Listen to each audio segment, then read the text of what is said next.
Hola, muy buenos días. En nombre de la Cámara de Comercio de Santiago, sean todos muy bienvenidos y bienvenidas a este webinar que le hemos denominado el termómetro salud mental y fatiga pandémica en Chile.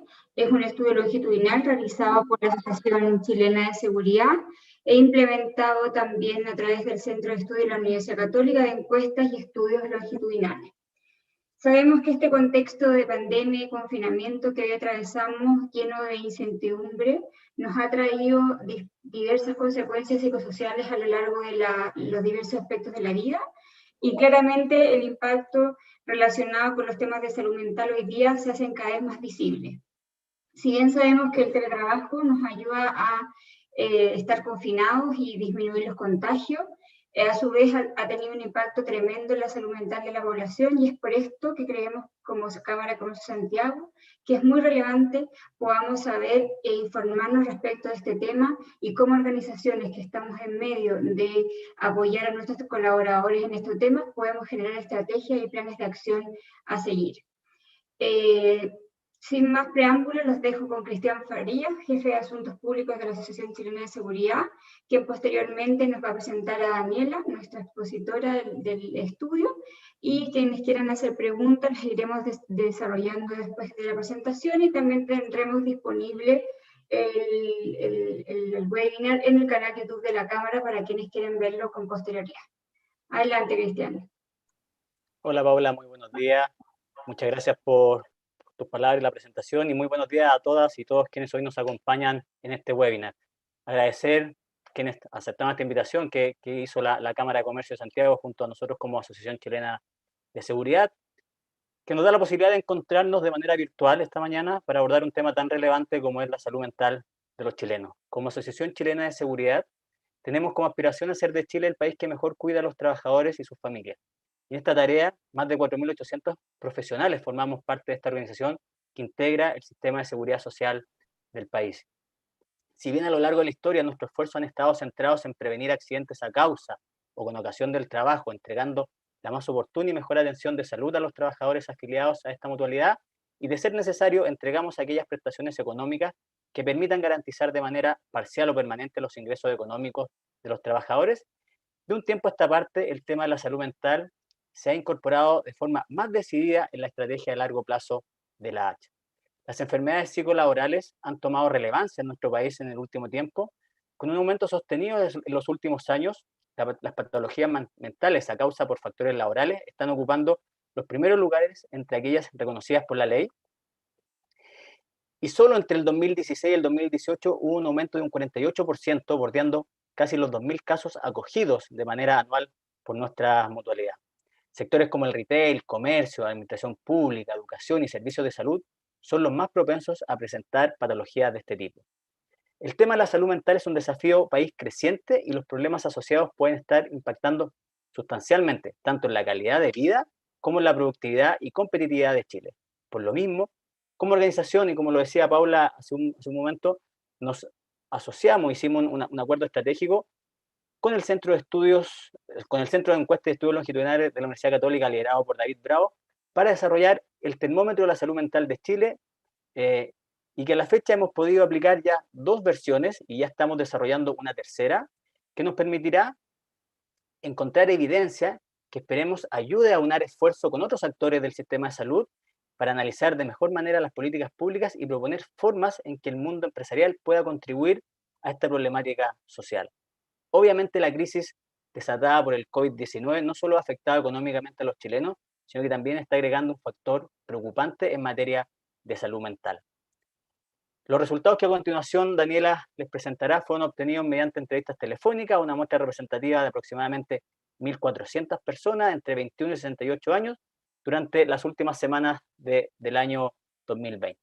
Asimismo, los invitamos a ingresar a h.cl, donde podrán encontrar el estudio completo, así como al finalizar este webinar a través de la cámara les podemos compartir la presentación que Daniela a continuación desarrollará. Y para eso, sin más preámbulo, dejo con usted a Daniela Campos, que es la jefa de riesgos psicosociales de la H, quien profundizará en los principales hallazgos del estudio, además de entregarnos ciertas recomendaciones y herramientas para hacer frente a la situación actual que estamos viviendo. Daniela es psicóloga de la Pontificia Universidad Católica, MBA directivo de la Universidad Europea de Madrid, docente en pre y posgrado en diferentes universidades del país, y además con orgullo decimos que actualmente es el voto chileno en las reuniones internacionales para la elaboración de la norma ISO 45003 sobre seguridad y salud psicológica en los lugares de trabajo. Así que muchas gracias a todos quienes hoy día se han conectado.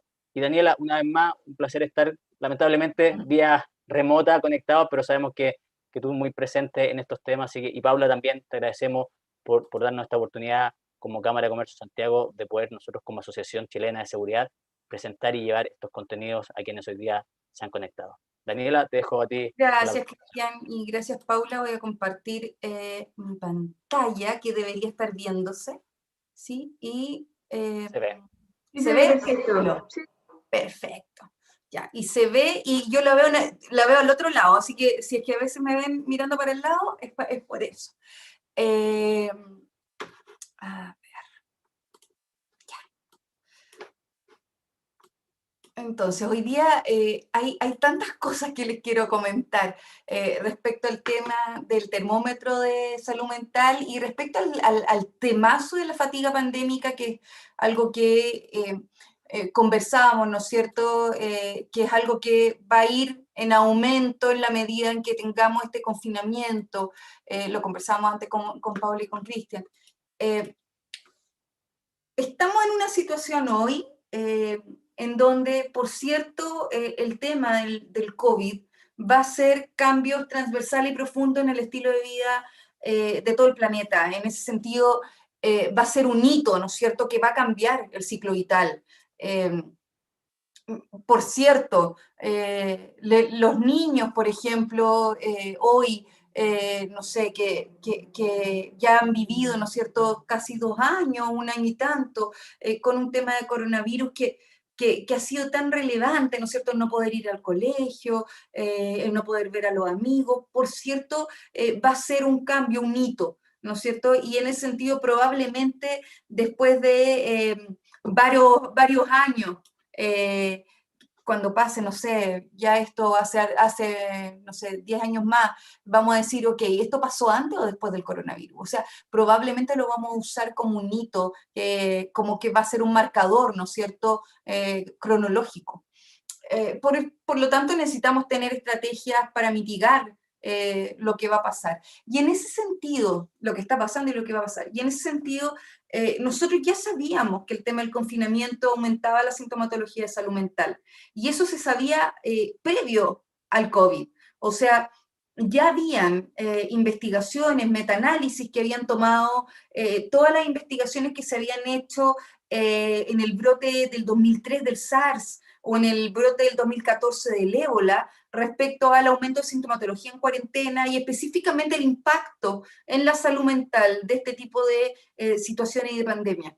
Y se había observado que habían factores estresantes, como mayor duración de la cuarentena, especialmente cuando la cuarentena duraba más de 10 días, el tema del aburrimiento, ¿no es cierto?, el ocio aumentaba, la sintomatología ansiosa o depresiva, cuando habían suministro inadecuado, cuando habían pérdidas financieras. Entonces, en ese sentido, ya se sabía previo a el tema del COVID lo que podía llegar a suceder en un contexto como el que estamos ahora.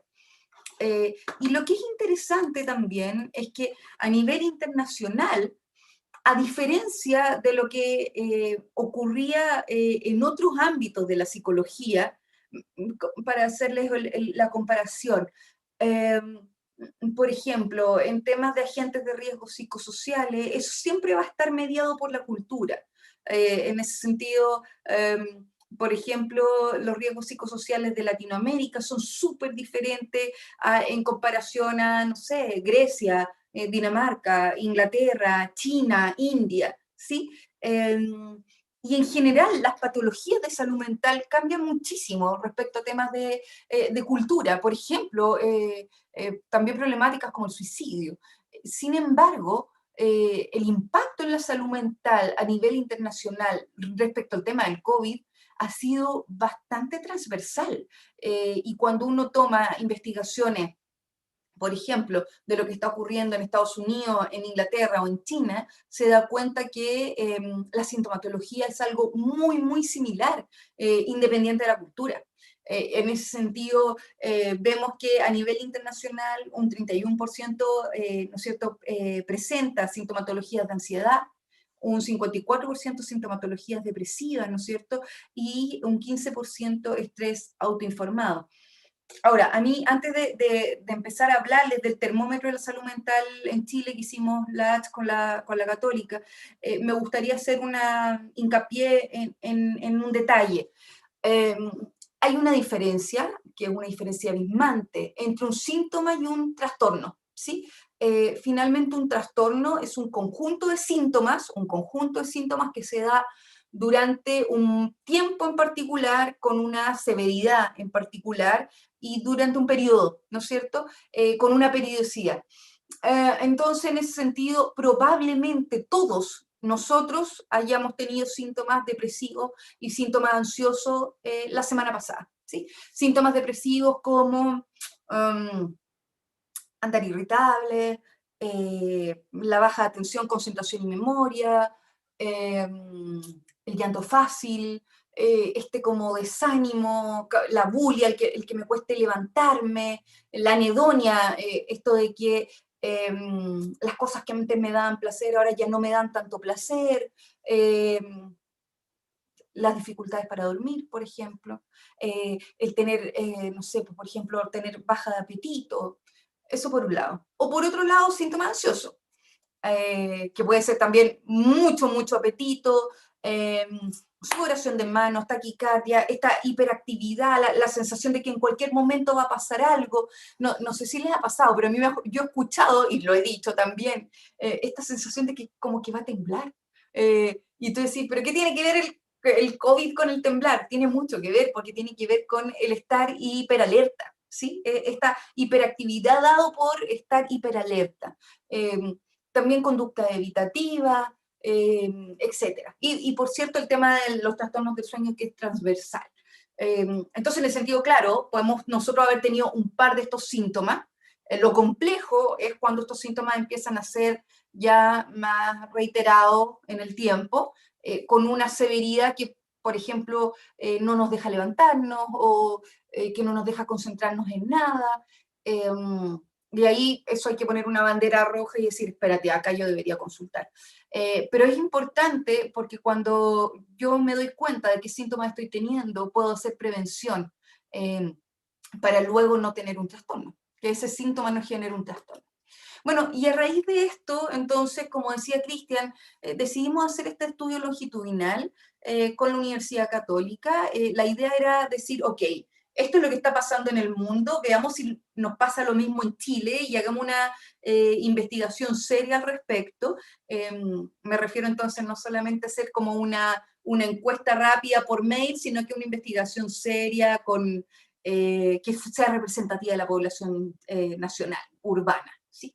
Y para eso nos asociamos con la Universidad Católica y la idea es hacer 4 mediciones, ya llevamos 2, una en julio del año pasado y una en diciembre del año pasado, y ahora a finales de este mes deberíamos tener la 3ª medición, así que ojalá nos veamos en un par de meses más para contarles las diferencias que se han visto en 3 mediciones, y ahora les voy a mostrar las diferencias en 2 mediciones, y mostrar un poco qué es lo que está pasando, ¿no es cierto?, hoy día en Chile, que como yo les decía, no es tan diferente a lo que está pasando a nivel mundial. Sin embargo, hay ciertos factores que son factores estresores que aumentan la prevalencia, finalmente, que aumentan la probabilidad de tener problemáticas de salud mental, que son importantes que las tengamos en cuenta y que tengamos ojo para no estar ahí, para que no nos suceda y que, para que de alguna manera podamos, ¿no es cierto?, prevenir esta sintomatología. Bueno, una cosa relevante respecto al termómetro es que en diciembre las tasas de problemas de salud mental cayeron en casi todos los grupos respecto a la medición que hicimos en julio. O sea, en julio estamos peor en salud mental que en diciembre. Estoy hablando siempre de 2020. pero acuérdense que en julio del año pasado, acuérdense que desde el 15 de mayo hasta como el 15 de junio tuvimos cuarentena total en la región metropolitana. Esta medición es completa nacional, pero como para que lo tengamos en cuenta. Y en cambio, en diciembre pasábamos de la preparación de la fase 3 a transición fase 2, pero ya habíamos salido de esta cuarentena, ¿sí? Y además viene la Navidad, etc. Pero bueno, se exhibieron síntomas asociados a una probable presencia de problemas de salud mental. En julio fue un 35% y en cambio en diciembre bajamos a un 27%. Sin embargo, aun cuando eso es una buena noticia, tampoco es tan buena. Porque si vemos el gráfico y vemos, por ejemplo, el tema de sentirse poco feliz o deprimido, claro, bajó de un 32% de la población a un 29%. Pero que el 29%, que de 100 personas, acuérdense que esto es representativo de la población chilena, que de 100 personas, 29 se sientan poco feliz o deprimido, es algo que igual debería ponernos, ¿no es cierto?, una alerta. La Organización Mundial de la Salud ya está diciendo muy claro desde finales del año pasado, acá van a haber dos pandemias. Va a haber una pandemia relacionada con el COVID y va a haber otra pandemia relacionada directamente con el tema de salud mental. El tema de la anedonia, que les decía yo, esta dificultad para disfrutar actividades cotidianas, la dificultad para sentir el placer, en cosas que antes nos daba placer y que ahora ya no sé, que antes sea muy rico comer un helado y ahora ya, ¿sabes qué más? Me da lo mismo, sí, me da lo mismo el sabor del helado, quiero que pase rápido el tiempo, ¿sí? Eso es la anedonia finalmente, esta dificultad para obtener placer de lo que yo antes tenía placer, que yo les decía, esto es un síntoma depresivo. Claro, bajamos del 49 al 44, teníamos casi el 50% de la población con anedonia, con síntomas de anedonia. Pero por otro lado, claro, 44% suena todavía, ¿no es cierto?, que es algo muy mayor, que el 44% de la población no esté disfrutando o que siente que es menos capaz de disfrutar de la actividad cotidiana. Eso, el peso a nuestra salud mental es muy grande. También bajamos del 54 al 45, ¿no es cierto?, sentirse constantemente agobiado. Y el tema del sueño. El tema del sueño bajó, pero sigue siendo, y esto es importante, ahí quiero poner un acento ahí. El tema del sueño a nivel internacional es el síntoma que se está observando. En ese sentido, el tema del sueño es algo muy relevante porque es sintomatología que es transversal a los trastornos depresivos, a los trastornos ansiosos, al trastorno de estrés postraumático, y si lo agarramos ahora, cuando es solamente un síntoma, podemos hacer que no sea un trastorno. Entonces, si quienes me están escuchando están diciendo, es que yo en realidad estoy durmiendo mal, de los 7 días de la semana estoy durmiendo mal 2, bacán, hagamos algo, higiene del sueño. Si estáis durmiendo mal 5 de los 7 días, chuta, ahí lo más probable es que vas a tener que usar psicofármaco.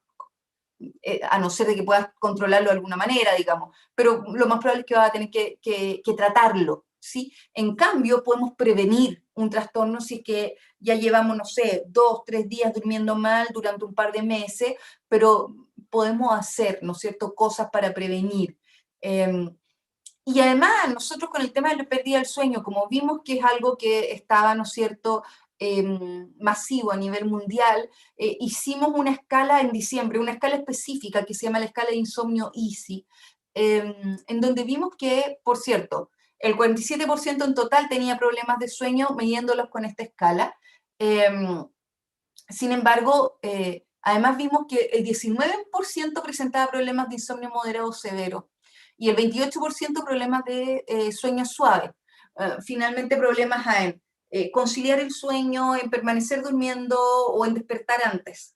Entonces, en ese sentido, este 47% que tiene problemas de sueño es algo que debería importarnos y debería importarnos harto, porque es algo que nosotros podemos prevenir. Además, tomamos una escala específica, que es la escala PHQ de depresión, y vimos que el 38% tenía sospecha de depresión de algún grado, 38% de la población chilena, ¿sí? Acuérdense que esto es representativo.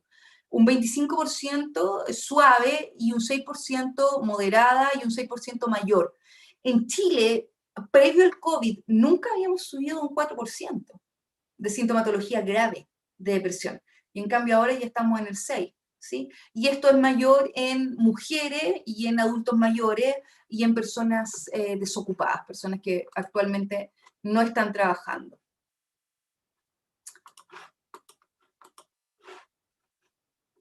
Luego entonces, hay algunos factores sociodemográficos que van a influir en la sintomatología de salud mental. En ese sentido, ha sido peor, ¿no es cierto? Primero, hay una mayor prevalencia de problemas de salud mental en separados, solteros y viudos versus las personas que están casadas o conviviendo, ¿sí? Por otro lado, las condiciones de vivienda están relacionadas totalmente con la presencia de problemas de salud mental, especialmente menos de 10 metros cuadrados por persona. A menor superficie de vivienda por persona, la prevalencia de salud mental es mayor. Las personas que están en viviendas sin balcón, sin terraza, sin patio o sin jardín, tienen mayor prevalencia de problemas de salud mental que el grupo de comparación. O sea, y es harto, o sea, el 51% que está sin balcón, sin terraza, sin patio, sin jardín, versus el 32% con balcón, con terraza, con patio, con jardín. 51 versus el 32, es importante. Y vimos que además hay un factor protector, que es el trabajo. La prevalencia de síntomas asociados a sospecha o prevalencia de problemas de salud mental fue un 44% entre las personas que no tenían trabajo versus un 23% entre las personas que tienen trabajo. Y algo interesante, por lo menos a mí me pareció muy interesante, para las personas que vivían solas, en julio tenían mayor probabilidad de tener un problema de salud mental. Sin embargo, en diciembre ellos tenían menos probabilidad y en cambio los que vivían con otros tenían más probabilidad, ¿sí? Entonces parece ser que esto también va a influir en las grandes dificultades que han habido, ¿no es cierto?, en el tema de la pandemia y la interacción con los otros. Muchas personas se han reconocido a sí mismas como un ser, se han reconocido a sí mismas partes de sí mismas que no conocían.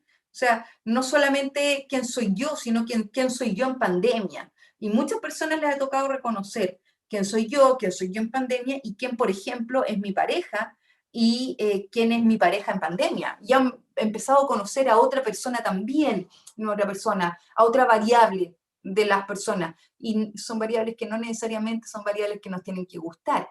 Y eso ni que decirlo con los que tienen hijos adolescentes, los que viven con los suegros, con los padres, ¿no es cierto? Entonces, en ese sentido, son todas esas variables que pueden llegar a ser factores estresores. Bueno, yo les decía, el trabajo es un factor protector. Y por cierto, las personas que tienen deuda complicada, las personas que sus hogares reportan una caída en los ingresos, van a tener mayor probabilidad de tener sintomatología.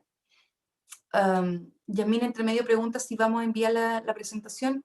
Sí, pues sí, la vamos a enviar, no hay problema. Va a quedar grabado esto y además vamos a enviar la presentación. Bueno, y entonces, cuando hablamos de fatiga pandémica, ¿a qué nos referimos cuando estamos hablando de la fatiga pandémica? Yo les decía, la Organización Mundial de la Salud ha sido enfática en decir, oye, el tema de la salud mental va a ser otra pandemia más. Esta catástrofe de salud mental es sin precedente y en ese sentido, obviamente, ya llevamos, ¿no es cierto?, un año enfrentándonos a la pandemia y eso lógicamente nos va a pasar la factura. Un año con temores, con restricciones, con distanciamiento social, y eso te pasa la cuenta, ¿no es cierto? Y por cierto, además, te pasa la cuenta generando además actualmente resistencia a las medidas sanitarias que obliga a la emergencia, un distanciamiento de las medidas de seguridad por cansancio, muchas veces rebeldía, hastío, tristeza, ¿no es cierto? Y en ese sentido, la Organización Mundial de la Salud acuñó este término de la fatiga pandémica como este estado de de cansancio, ¿no es cierto? En donde ya no puedo estar todo el rato hiperalerta ni hipervigilante a las condiciones, y donde eso muchas veces va a pegar en varios aspectos. Por un lado, se ha visto que con el tema de la fatiga pandémica hay una menor percepción del riesgo. En el sentido, en la H nosotros sabemos, por el tema de los accidentes, que la familiaridad con un riesgo hace que se perciba como menor riesgo, ¿sí? En ese sentido, la gente exagera los riesgos que son ocasionales y valora menos los riesgos que son comunes. Pues la familiaridad con el riesgo hace que este sea minore, la percepción de este. Y en ese sentido hay dos predictores de la conducta respecto a la salud mental. Por un lado tiene, respecto a la salud actual, perdón, por un lado tiene que ver con la susceptibilidad percibida, o sea, ¿qué tan probable es que yo contraiga esta enfermedad? Y la segunda tiene que ver con la percepción de la gravedad, o sea, si la contraigo, ¿qué tan grave será? Y la fatiga pandémica hace que esas dos cosas empiecen a disminuir. Entonces, empieza a haber una disminución de la susceptibilidad percibida, la gente cree que es menos probable enfermarse, y además empieza a haber una disminución de la gravedad, de la percepción de gravedad. Por lo tanto, la gente tiende a pensar, ok, parece ser que si me sucede, es menos probable que aparezca, ¿no es cierto?, finalmente con un ventilador. También empiezan a aparecer estas conductas de rebeldía, ¿no es cierto?, obviamente dejando fuera a las personas que no siguen cuarentenas porque deben comer o pagar las cuentas, ¿no es cierto?, y que no cuentan con apoyo, dejando fuera a esas personas. Porque en general las personas cumplen con las medidas dispuestas, sin embargo, vemos, ¿no es cierto?, permanentemente fiestas clandestinas, reuniones en cuarentena, las personas que no cumplen las medidas dispuestas, y también eso tiene que ver, por un lado, con estos deseos de mayor libertad y de autodeterminación, porque finalmente estamos en un momento de incertidumbre. Entonces, si yo puedo tomar, ¿no es cierto?, la decisión de tener una fiesta, por ejemplo, me da certidumbre y está esta sensación de que yo puedo tener mayor sensación de autodeterminación. Y también porque además ya lleva mucho tiempo esto. Ahora, hay algunos autores que hablan de la hedonía depresiva, o sea, esto básicamente es la incapacidad de hacer cosas que no estén destinadas a producir placer. Finalmente la sociedad de consumo es una sociedad de placer, y el hecho ya de imaginarnos hacer algo que no estamos disfrutando puede producir ansiedad. Ahora, esta semana hubo más de 10.000 detenidos por estar, ¿no es cierto?, en fiestas clandestinas y no estar cumpliendo el tema de la cuarentena. En ese sentido también, bueno, si nos fijamos, la mayoría de estos detenidos son jóvenes. Y ahí va totalmente el tema de la omnipotencia de los jóvenes versus el privilegiar la seguridad, ¿no es cierto? Y de eso también nos refiere el tema de la fatiga pandémica. También, por otro lado, el tema del hastío, de este gran aburrimiento, ¿no es cierto? Antes decíamos, bueno, cuando esto pase vamos a hacer tal cosa. Y en cambio ahora estamos diciendo, hoy, ¿cuándo va a pasar esta cuestión? Finalmente la incertidumbre va aumentando, ¿no es cierto? Y obviamente las actividades que antes balanceaban la vida hacia la salud mental, el salir a caminar, el ir al lugar a comprar, el poder salir a, no sé, a la esquina, el encierro y las restricciones justamente están también prohibiendo estas actividades que nos balancean la vida hacia la salud mental, privilegiando, por cierto, quizás la prevención de un bien mayor que tiene que ver con la sobrevivencia. Pero bueno, obviamente la Organización Mundial de la Salud refiere, ¿no es cierto?, que esta privación de libertad derivada de los confinamientos, las quejas o el aburrimiento va a generar posibles relajamientos de las medidas preventivas que tenemos que observarnos todos para cuidarnos del coronavirus. ¿Y por qué se los comento? Porque además también es importante que nosotros pongamos ojo a eso. No sé si les pasaba, pero antes uno llegaba al supermercado y se cambiaba de ropa y se duchaba y no era lavarse las manos nomás, o sea, era ducharse, cambiarse de ropa, esa ropa iba directo a lavarse, y cada una de las cosas que comprábamos, ¿no es cierto? Y en cambio ahora yo creo que uno llega un poco y se lava las manos y echa un poco de desinfectante y ahí estamos. Entonces también, claro, la información va cambiando, pero nosotros no deberíamos, ¿no es cierto?, ir disminuyendo nuestras conductas preventivas. Bueno, y además hay un tema para los que están en tema de ¿cómo se llama?, de teletrabajo.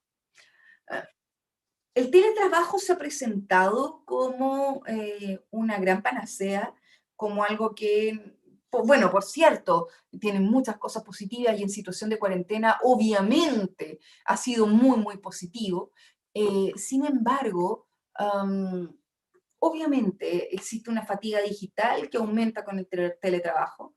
eh, y especialmente porque hemos observado que en esta modalidad de trabajo existen muchas dificultades para diferenciar simbólicamente lo doméstico de lo laboral, y tener esta sensación de que es una jornada laboral que no termina, en donde no están estos símbolos de inicio de término, y tampoco existen las pausas como dirigidas. Antes uno en el trabajo presencial hacía una pausa, por ejemplo, para ir a tomar café con un compañero de trabajo. En cambio ahora las pausas muchas veces son para ir a preparar el almuerzo, para ver las tareas de los niños. No es una pausa propiamente tal. Y esto de que yo les decía de esta jornada laboral que no termina, en donde no hay inicio, no hay símbolos de inicio de término, es súper diferente cuando yo trabajo presencialmente, llegar a mi casa, sacarme los zapatos, por ejemplo. Ok, es como si estuviera transvestida para irme a trabajar, y de alguna manera ese símbolo de sacarte los zapatos, de llegar, ¿no es cierto? O de despedirte del guardia, eso quiere decir, simbólicamente es dejé de trabajar. En cambio, esto no ocurre. Entonces, bueno, claro, ¿qué es lo que nos decía la evidencia previa al tema COVID? Es que el teletrabajo tiene pros, pero también el teletrabajo tiene contras. En ese sentido, un 60% de las personas que hacían teletrabajo pre-COVID refería que el gran problema tenía que ver con, 60%, con la sensación de aislamiento social, el presentismo también, la falta de apoyo, la baja progresión profesional. Se ha visto que las personas que hacen teletrabajo tienen menor probabilidad de tener aumento de sueldo o aumento de puesto. Con el tema del presentismo, bueno, un ejemplo lógico y súper concreto: si yo me despierto hoy con dolor de guata y estoy haciendo teletrabajo, es difícil que yo llame a mi jefatura y le diga, ¿sabes qué? Me duele la guata, me voy a quedar acostada. Porque es raro, pues si yo tengo acá mismo el computador, ¿por qué no simplemente prende el computador con dolor de guata? ¿Sí? Pero finalmente estoy trabajando con dolor. Sin embargo, si yo estuviera trabajando presencialmente, es mucho más fácil decir, ¿sabes qué? Tengo dolor de guata, cuando se me pase, o tengo fiebre o lo que sea, cuando se me pase voy a ir a trabajar. Es más fácil como hacer esa diferencia de poder trabajar en mi 100%, ¿no es cierto? Y por otro lado, lo que yo les comentaba antes, este desenfoque de límites de la estructura del tiempo subjetivo, o sea, desde... oye, hoy día es martes o miércoles, y son más o menos las 10 o más o menos las 12. No sé si le ha pasado a usted, a mí me ha pasado de repente decir, hoy tengo hambre, ¿qué me pasó? Y miro el reloj y son las 3:30 de la tarde. Entonces, el teletrabajo genera este desenfoque del límite y de la estructura del tiempo subjetivo. Y bueno, yo cuando les mostraba los resultados del termómetro les dije, de julio a diciembre mejoraron los datos en temas de salud mental en casi todos los sectores, ¿no es cierto? Sin embargo, dije en casi todos porque en el tema de teletrabajo vimos que la tasa de problemas de salud mental era mayor en quienes eh, desarrollan teletrabajo, ¿sí? Ahora, en julio, si se fijan, en julio la tasa de problemas de salud mental era mayor en quienes no desarrollaban teletrabajo. De hecho, se presentaban problemas de salud mental en un 22% de las personas con teletrabajo y en un 35% con las personas sin teletrabajo. Probablemente acá también tiene que ver con que las personas que estábamos haciendo teletrabajo en julio sentíamos que estábamos más cuidadas, ¿sí? Que podíamos estar, que era un beneficio, y por cierto lo es, digamos. Bueno, pero sin embargo, en diciembre esta situación se revirtió. Las personas que estaban haciendo sus labores de forma presencial bajaron el porcentaje de problemas de salud mental de 31 a 21%. En cambio, las personas realizando teletrabajo aumentaron los problemas de salud mental del 22 al 27%.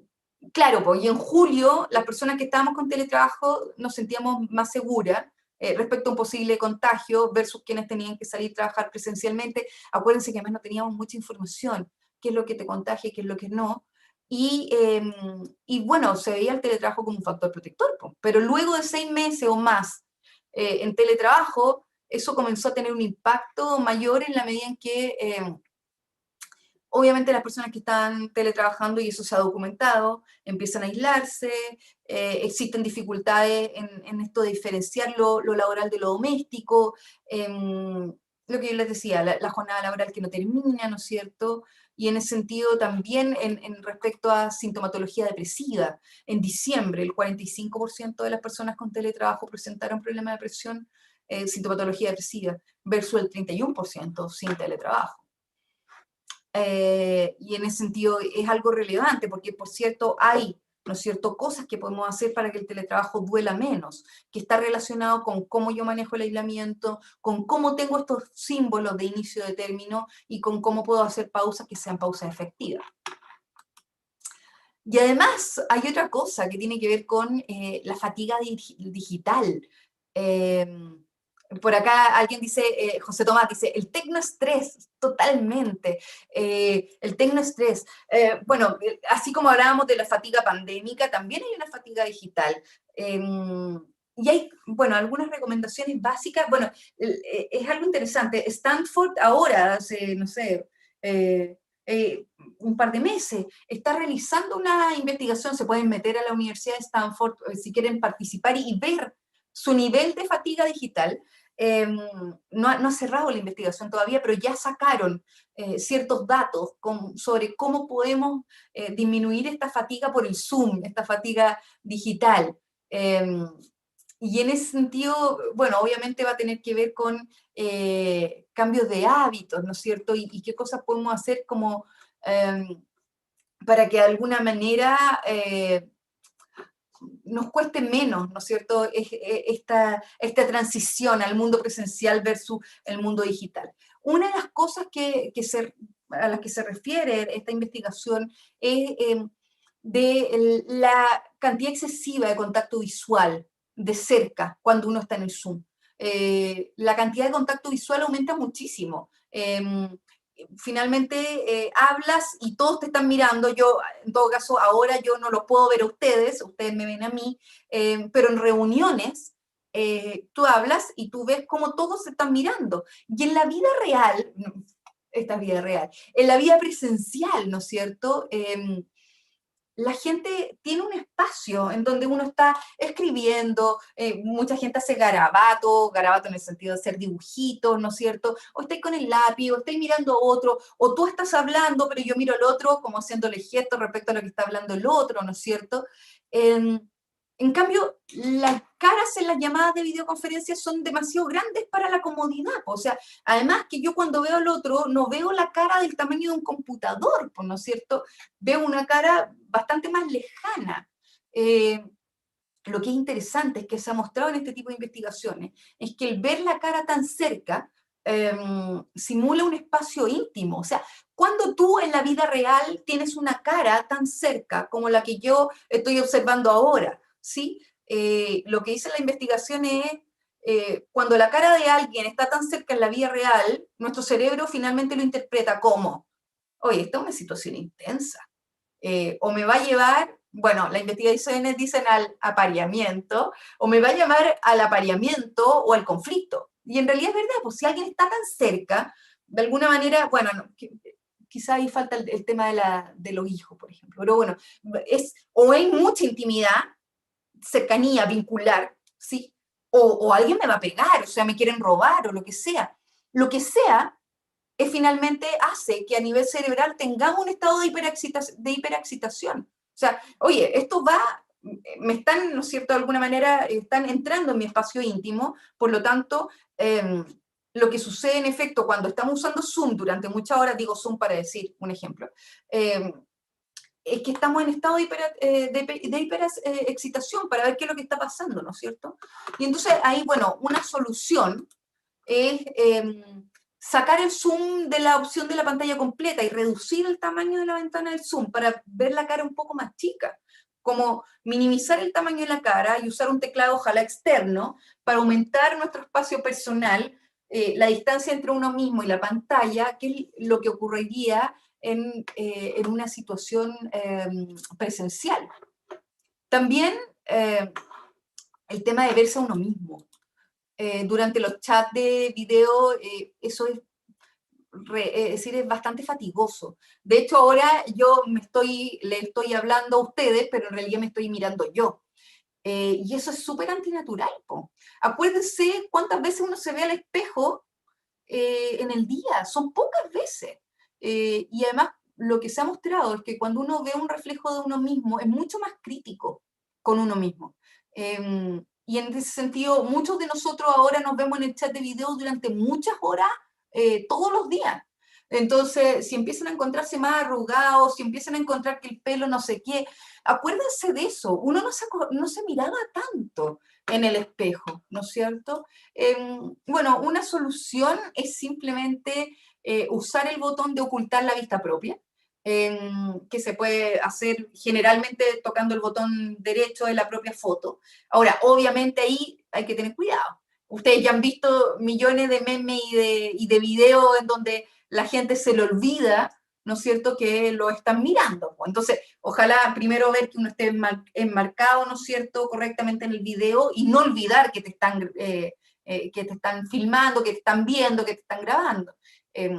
Creo que todos nosotros hemos visto estos videos de personas que van hasta el baño con el computador porque se les olvidó que estaba su cámara prendida. Bueno, y además, otro tema tiene que ver con la movilidad actual. Los chats de video reducen drásticamente nuestra movilidad. Antes, bueno, cuando uno conversaba por teléfono, uno podía caminar, podía moverse, ¿no es cierto?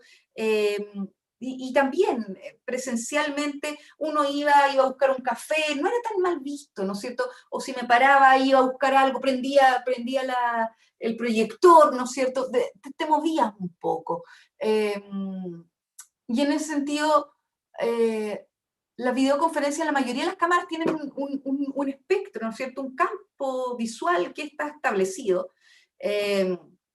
Por lo tanto, uno tiene que permanecer en el mismo lugar.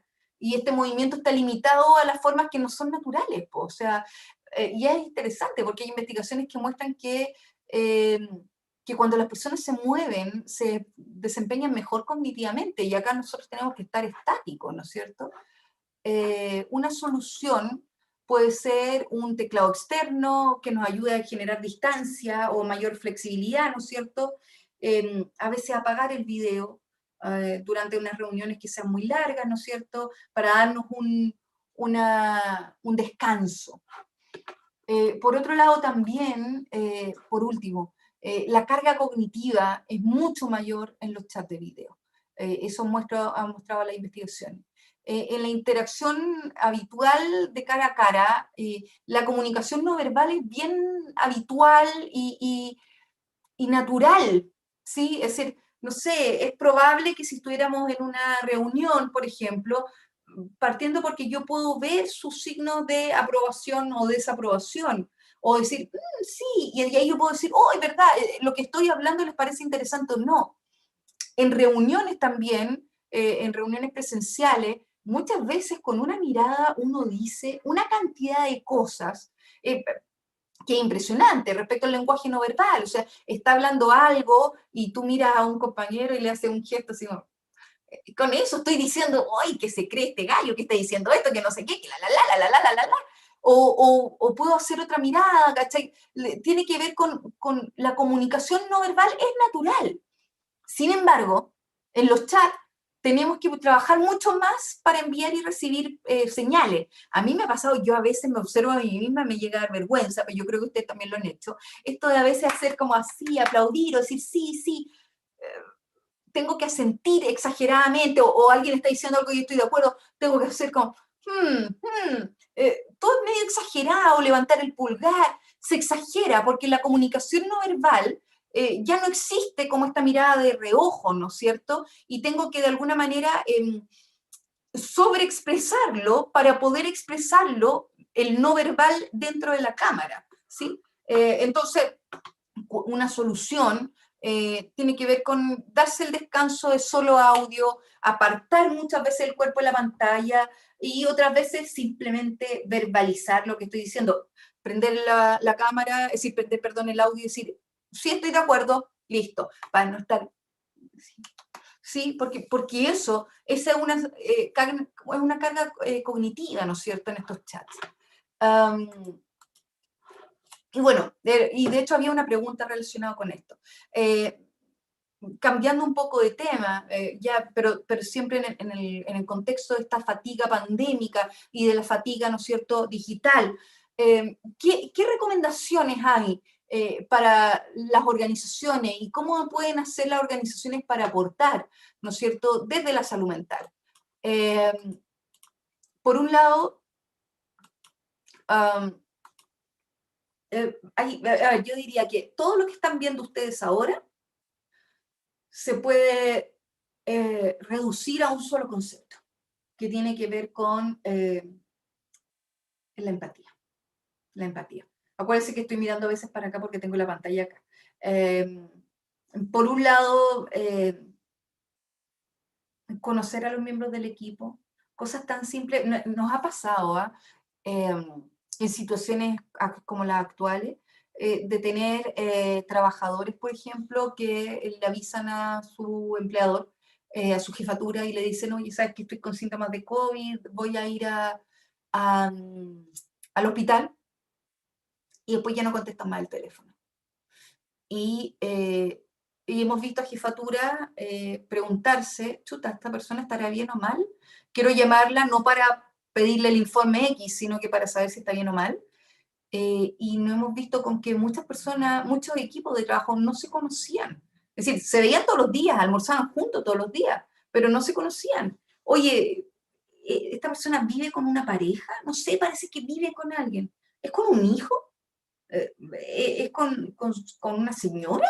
¿Vive con sus papás? Y en ese sentido, oye, tomar la decisión de hablar esto de manera es doloroso, de decir, oye, si les pasa algo a ustedes, quiero saber a quién puedo llamar para saber cómo están. Me pasó voy a comentar algo que tiene que ver, pero no tiene que ver. Me pasó hace poco que en un chat de compañeros de colegio, que es un chat reducido, somos, no sé, 8 compañeros de colegio, uno de ellos empezó a comentarnos que tenía COVID, que había salido positivo para COVID, y que tenía COVID él, que tenía COVID su señora, y que tenía COVID su hijo. Nosotros somos amigos, hemos ido bastantes veces a su casa, nos juntábamos cuando se podía juntarnos, la señora nos cae muy bien, pero bueno, después de eso, todos los días preguntándole, oye, Gonzalo, ¿cómo estás? ¿Cómo has estado? Y de repente alguien le dice, oye, Gonzalo no nos contestó en la mañana. Oye, porfa, nos estamos preocupando, dinos. Y bueno, después resultó que estaba, de hecho, creo que trabajando un poco. Pero de repente algo fue como, espérate, a ver, ¿sabes que no tenemos el contacto de tu señora? ¿Nos podéis mandar el teléfono a tu señora? Porque si te pasa algo, queremos poder preguntarle a alguien. Fue una conversación bien desagradable. Fue por chat a todo esto, por WhatsApp. Pero ¿por qué fue desagradable? Porque lo que está detrás de eso es, oye, me da miedo que te mueras. Me da miedo que estés en la UTI, en la UCI. Me da miedo que no saber nada de ti. Está detrás de eso. Pero también hay algo bien lindo detrás, que es, oye, se están preocupando por mí. Entonces, también el conocer a los equipos de trabajo, ¿no es cierto? Entregar información clara. Capacitar, ojalá, a los equipos en primer auxilio psicológico. O sea, ¿qué hacer si es que alguien está perdiendo el control? ¿Cómo yo puedo contener a un otro? ¿Cómo yo puedo ser escucha activa? ¿Cómo puedo hacer para de alguna manera contener emocionalmente a un otro? ¿Sí? Y también ojalá los equipos de trabajo monitorizar el estado de salud mental de los integrantes del equipo. Si alguien alguna vez me dijo, no, es que estoy bajoneado, bueno, hacer un esfuerzo, quizás anotarlo hasta en el Outlook y decir, oye, en 3 días más preguntarle a esta persona si sigue bajoneado. ¿Has ido al psiquiatra o no has ido al psiquiatra? ¿Cómo te puedo ayudar? Y si estás tomando psicofármacos, ¿cómo vas con eso? Entonces también involucrarse un poco más en la vida del otro, a pesar de que muchas veces nosotros mismos tenemos una resistencia por el cuidar la intimidad. Bueno, hoy día uno puede preguntarlo directamente. Uno puede decir, ¿te puedo preguntar con quién vives? Porque me interesa saberlo y no es, me interesa saberlo porque quiero saber si es que tienes además apoyo o vivo solo. Ok. ¿Y vive algún familiar cerca tuyo? ¿Tienes una vecina cercana a quien le puedas pedir cosas? Si necesitas un remedio, ¿tienes a quien pedirle un remedio? Sí, ese tipo de cosas. Y por cierto, y ya para ir cerrando, para dejar tiempo para las preguntas, necesitamos cada uno de nosotros tener estrategias, ¿no es cierto?, de afrontamiento a lo que nos está sucediendo. Estrategias centradas, por ejemplo, en los problemas. Yo les decía ahora, si vemos que estamos teniendo problemas del dormir, deberíamos tener una estrategia centrada en los problemas como el de dormir. Debería yo empezar a tener, ¿no es cierto?, conductas relacionadas con el higiene del sueño, desde ver el tema de la luz, del ruido, ver el tema de qué tan confortable, ¿no es cierto?, con el calor frío está mi pieza. Empezar a tratar de despertarme siempre a la misma hora, empezar a dejar las pantallas de lado por lo menos una hora antes de dormir, tratar de hacer actividades agradables justo antes de dormir, utilizar la cama solamente para dormir, o sea, todo lo demás, ay, pero es que a mí me gusta ver Netflix acostadito comiendo algo rico, ningún problema. Arriba del cubrecama, que el cuerpo se acostumbre, que cuando yo me meto entre las sábanas es para dormir, ¿sí? También el tema del manejo de la información, o sea, como esto de la anticipación y planeación, el manejo de la información, lo tengo acá, el manejo de la información sobre, por ejemplo, los gringos ahora están hablando del doom scrolling, o sea, esto que muchas veces lo hacemos nosotros, o sea, hay una información que me genera un poco de ansiedad. Oye, mataron ayer a tal persona en tal lado. Ok, voy a buscar más información al respecto. ¿Para qué? ¿Para qué? Eso va a aumentar mi ansiedad. Eso no tiene sentido, ¿sí? Esto de buscar noticias que sean negativas no tiene sentido, ¿sí? Ojalá siempre mantenernos informados por una misma fuente, ojalá a la misma hora, y no picar estas noticias que muchas veces son fake news. Cuidar nuestra alimentación, cuidar nuestro ejercicio, movernos. Eso no quiere decir que estemos todos con un six-pack, sino que se relaciona más que nada con tratar de cuidarnos, cómo también el ejercicio y la alimentación va a influir en nuestra salud mental, ¿sí? Buscar, bueno, yo les decía, la anedonia es un síntoma depresivo y ojalá entonces, ojalá de alguna manera buscar maneras, ¿no es cierto?, para obtener placer. Especialmente las personas que se sintieron de alguna manera llamadas con el tema de la anedonia, con esta de la dificultad para obtener placer, una de las cosas que yo le diría es, bueno, si tienes problemas entonces, lo que deberías hacer es buscar proactivamente, activamente el placer. Decir, ok, yo he escuchado a trabajadores decir, ¿sabes qué? Yo me encierro en el baño y me llevo el celular y veo parte de una serie mientras mis hijos creen que yo estoy en el baño y hasta me he llevado unos chocolates escondidos. Bueno, no es la idea, obviamente, ojalá no escondernos, ¿no es cierto? Pero sí decir, ok, ¿saben qué más? Ya, de 8:30 a 9:10, este es mi momento, por favor, nadie me molesta y yo voy a hacer esta técnica de relajación, yo voy a hacer un poquitito de yoga, yo me voy a comer algo rico, yo voy a buscar mi placer, ¿sí? Voy a agendar el placer. Y el tema que yo les comentaba antes, también el tema del dormir. Ya estamos sobre el tiempo, ustedes se van a quedar con el PowerPoint, así que, y debajo del PowerPoint siempre hay, en cada lámina, hay alguna referencia bibliográfica por si quieren profundizar en esto. Lo último, antes de ir a las preguntas, tengamos cuidado con la estrategia evitativa, especialmente el tema del consumo del alcohol. El consumo del alcohol hoy día ha ido en aumento. Muchas veces las personas que están haciendo teletrabajo, una forma de hacer la diferencia entre estoy trabajando versus mi vida doméstica es tomarme una cerveza, tomar un vino. No es recomendable tomar todos los días, tomar alcohol. Tengan cuidado, especialmente si están usando el alcohol como una técnica evitativa. Si ustedes me dicen, no, es que yo tomo alcohol para hacer una diferencia entre lo laboral y lo doméstico, no tomes, está mal. Si ustedes me dicen, es que estoy tomando alcohol para poder dormir mal, es decir, dormir mejor porque estoy durmiendo mal, no tomes, eso está mal. ¿sí? Es que en la forma de obtener placer, no. El alcohol, traten de ver ustedes, ¿por qué estoy tomando alcohol? Ay, es que estoy pasándolo bien y es rico. Ya, bien, bien. Pero tomar alcohol porque si no fuera por el alcohol no logro algo, ahí estamos mal. Perdón por lo conservadora, pero tengan ojo, porque va a pasar que vamos a salir de la pandemia, que vamos a volver a trabajar y les va a pasar que van a estar trabajando presencialmente, para los que no estén presencial, que van a estar presencialmente y son las 6 de la tarde y están con ganas. Acuérdense, los síntomas del consumo problemático de alcohol son varios, pero los quiero reducir a 2. Síndrome de abstinencia y tolerancia. Tolerancia, necesito cada vez más consumir más para obtener el mismo resultado. Y síndrome de abstinencia es, dejo de consumir y empiezo a tener sintomatología aversiva.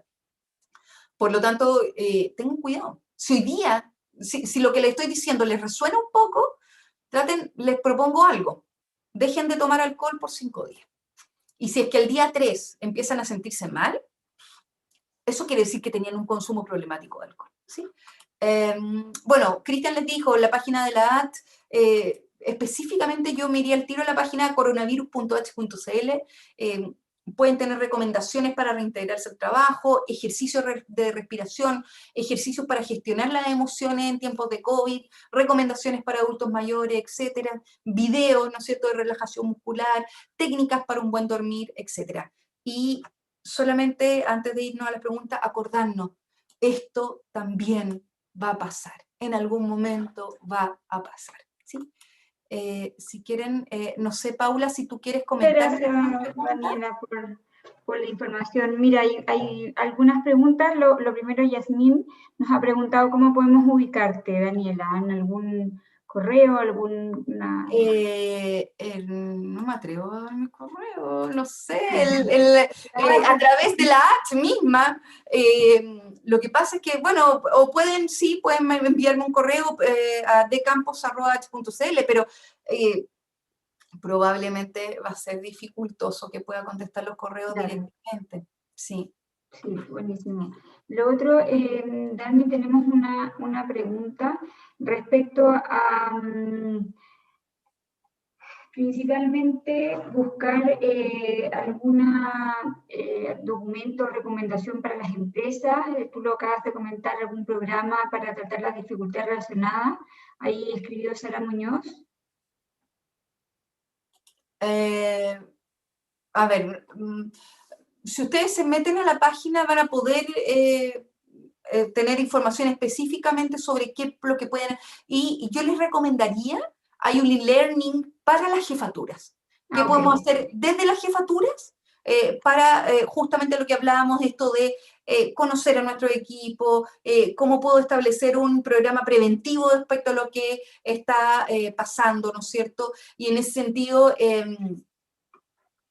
de alguna manera, como yo les decía, esto tiene que ver con empatía, cómo poder ser más empático y entender que finalmente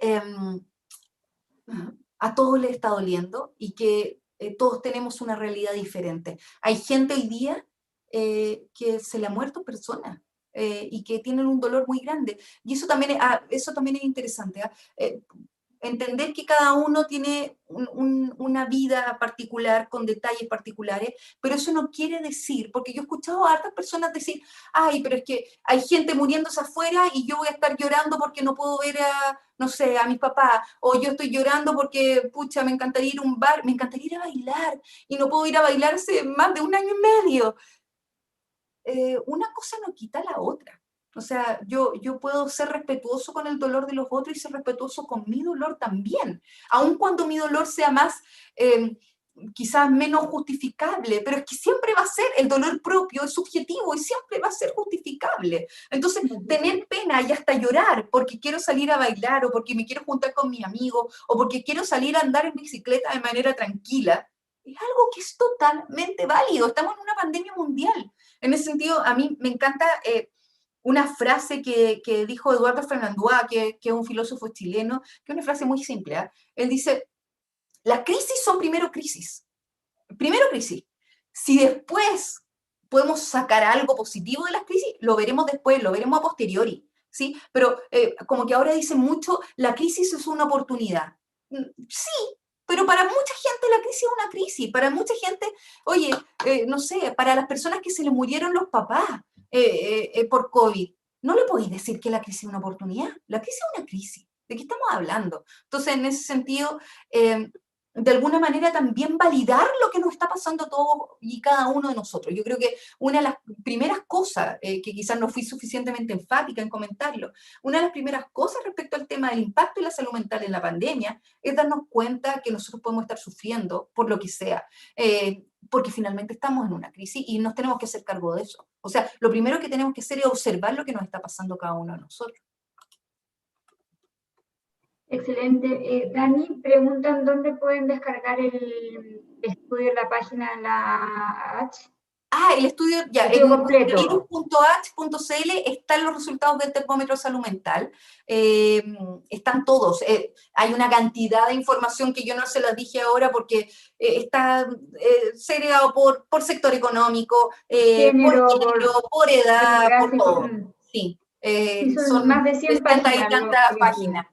Me Sí. preguntan si hay comparación por género. Sí, está Sí, la sí hay. comparación por género. Ahora, al igual que la mayoría de las investigaciones respecto a salud mental, siempre va a estar liderando lamentablemente el tema de salud mental las mujeres, de la problemática de salud mental. Perfecto.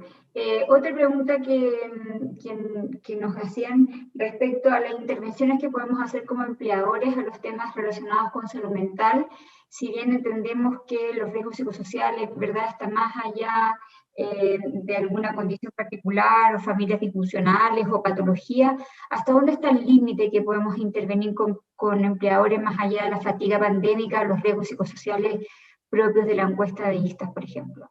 Sí.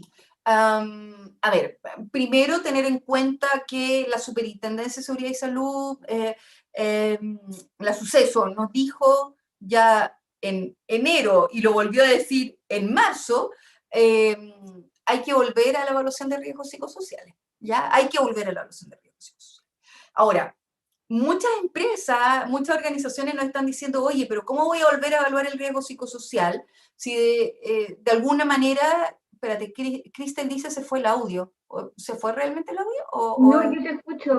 No escucha, Cristel, parece que es un problema. Cristian, ¿tú nos escuchas bien? ¿O alguien del chat que nos pueda comentar? Escucha Sí, bien. dicen que sí. ¿Viste? Cristian tuvo que, en vez de hacer así nomás, tuvo que hacer así. Lo que hablábamos antes, sí. Yo escucho perfecto. Cognitivamente te tuviste que esforzar más. Se me olvidó lo que le estaba diciendo, perdón, el déficit atencional. Respecto a los ISTAS y volver a los riesgos psicosociales. La Suceso nos dice tenemos que evaluar y muchas organizaciones nos están diciendo, oye, pero si evalúo va a aparecer riesgo alto, porque estamos en una situación, sí, va a aparecer riesgo alto. Pero quizás también frente a la pregunta tuya, Paula, ¿hasta dónde está el límite? Por cierto, la exposición a agentes de riesgo es un buen límite, ¿sí? Y en ese sentido... por cierto, lo que aparezca dentro del protocolo de vigilancia. Es algo como organización que nos tenemos que hacer cargo. ¿Va a estar teñido por la pandemia? Sí, como toda nuestra vida está teñida hoy día por la pandemia.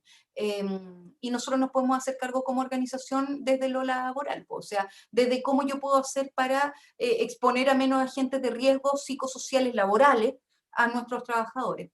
Entiendo de dónde viene la pregunta, porque muchas veces es como organización puedo hacerme cargo sin tomar en cuenta el peso enorme, ¿no es cierto?, de las distancias psicológicas de cada uno de nosotros. Sí, ahí, claro, por un lado tiene que ver con el ser y parecer. Entonces, hagámonos cargo por lo menos, y ahí pongamos el límite de los riesgos psicosociales. Claro, por supuesto. Ya para ir cerrando, vamos unos 3 minutos más tarde. Hay una pregunta, si hay algunas recomendaciones, nos hace Álvaro, para la convivencia del trabajo remoto y clases de niños remotos, sí.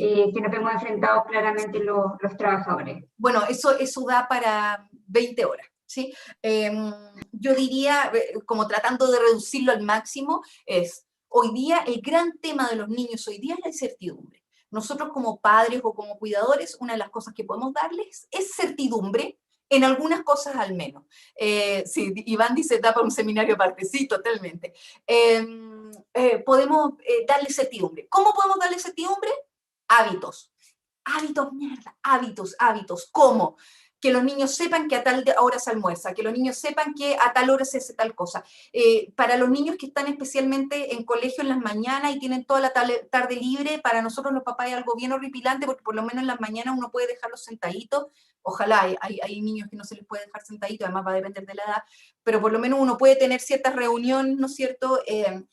Pero en la tarde se complica, ¿no es cierto? Y en ese sentido, ojalá generar hábitos desde cosas tan simples como, ok, desde las 12, es decir, desde las 2 hasta las 3 vas a ver televisión.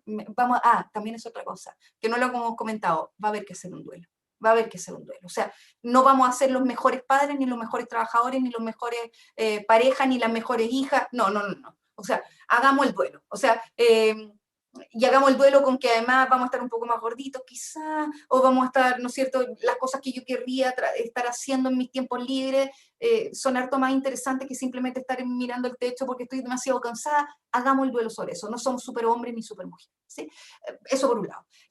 Volviendo al tema del hábito, entonces, de 2 a 3 verás tele, de 3 a 4 jugarás Lego, de 5 a 6 harás tal cosa. Lo gracioso de todo esto es que le estoy diciendo esto y mi hija está al lado entera chascona mirándome. Pero en ese sentido, ¿de qué manera yo puedo hacer hábitos? ¿De qué manera el hábito genera certidumbre? El hábito también para los adultos genera certidumbre. Y el soltar. Frente a la persona que me hacía la pregunta, oye, el soltar. Entender, conversamos antes de que partiera esto con Paula, por ejemplo, quizás tomar decisiones. Si tu hijo tiene 6 años y está en primero básico, decir ya, ¿sabes qué? Quizás no voy a pescar tanto en las clases de ciencias naturales y de historia, pero sí que mi hija o mi hijo salga en primero básico sabiendo leer y escribir. Y voy a dejar de lado otras cosas. A eso me refiero con el duelo, ¿sí? Vamos a tener que hacer un duelo teniendo en cuenta que estamos todos en pandemia. Genial, Dani. Muchas gracias por tu tiempo. La verdad es que podríamos estar horas hablando respecto al tema y hay algunos comentarios, hicieron muchas sugerencias para, digamos, respecto a tu exposición. Sería súper interesante poder, obviamente, leerlos todos, pero en función del tiempo no alcanzamos. Así que nada, pues quiero agradecerles a todos, recordarles el link que acaba de mandar Cristian para que puedan descargar el estudio completo. Es muy interesante, como dice Daniela, hay un montón de variables demográficas, de género, incluidas de vivienda, como dijo ella al principio, etcétera, de metros cuadrados incluso, la prevalencia de salud mental. Y lo otro es también que va a estar este webinar grabado en el canal de YouTube de la Cámara de Comercio de Santiago. Y cualquier cosa también, Daniela nos cuente, Cristian, sobre un link que hay en la Asociación Chilena de Seguridad para intervenir o ayudarnos a nosotros como organizaciones a intervenir, sobre todo a nivel de líderes, programas que pudiesen apuntar a ayudar sobre todo en temas de fatiga pandémica. Y bueno, desearles a todos que tengan un excelente día. No sé, Cristian, si quieres dar unas palabras antes de cerrar. No, solamente en función del tiempo volver a agradecer como lo hiciste tú, Paula, y bueno, Daniela también, muchas gracias por tu disponibilidad una vez más. Así que a todos quienes participaron, darles las gracias y bueno, como decías tú, Paula, está el link donde pueden descargar la última versión del estudio. Recordarles que las próximas semanas vamos a estar también comentándolo y dándolo a conocer en nuestras redes sociales. Vamos a publicar la tercera versión de este termómetro de la salud mental de Chile, junto con la Universidad Católica, así que atentos y obviamente nuestra relación con la Cámara de Comercio de Santiago también podremos repetir este tipo de instancias para presentar estos resultados. Excelente, pues ahí cuando tengamos ya el tercer termómetro vamos a tener la posibilidad y conversamos para ver ya también el comparativo con esta tercera medición que sería maravilloso. Muchas gracias a todos, Daniela, Cristian, a todos que nos han acompañado hoy en nombre de la Cámara de Comercio de Santiago. Les deseo que tengan un excelente día y excelente semana. Nos vemos. Ahora hasta luego, gracias por todo. Haciendo el gesto de adiós cognitivamente. Chao, que estén muy bien, gracias. Chao.